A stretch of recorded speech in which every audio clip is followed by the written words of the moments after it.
Kani gadega Pati CCTV. Nakajing angnot perkajing kermen ban kentio ya kepulia keputi hakisnong kapot babon kisamla ki hab ban pep school sitang tanah kadau jing bomdan ka secondary school kawai na kasang belatip kum umtarnga border area development organization kalami syakmat ban sangi kawai ka secondary school belatip kerteng kum ka umtarnga border area secondary school kani kajing angnot ketika sang kalapau perthai ka arpsan trik nai weng hakabai kani ka secondary school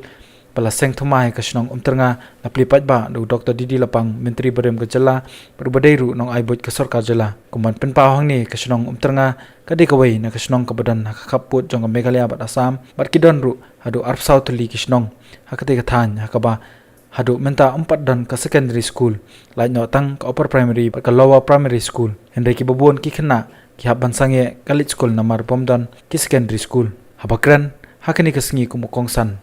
Dr. Didi Lapang bolong ru nom ikmat nganong po constituency ula ai ka jingiro ka bakrawi ka seng pakladon ka jingyo I jangai ban kentio ya ka puli ka puthi ki samla ka thain ka pot padai namar ka jinglan lade ka jing IT kinong yalam ki bubun ki samla kin sayo jingman toy ta ka jingdon jong ka ni ka school so bomdang jing ata ke manong ba kene secondary school kan pe ka sange kamdon mo ka lada pemla meroi rongan wa pisa berkersan roi timur yongi akhundu laja la rem mungkin bisa ada di depan sana ni,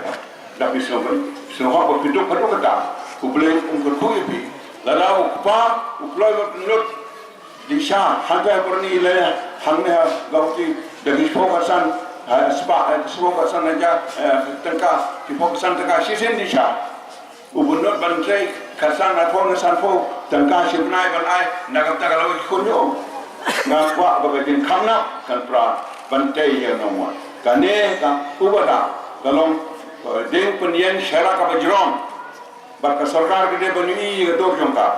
ki paiba gede ban I kino ya lam jo phi gede ban burong ni ma ka ta pujon je ya ki breu ki ba don ka donot ba phi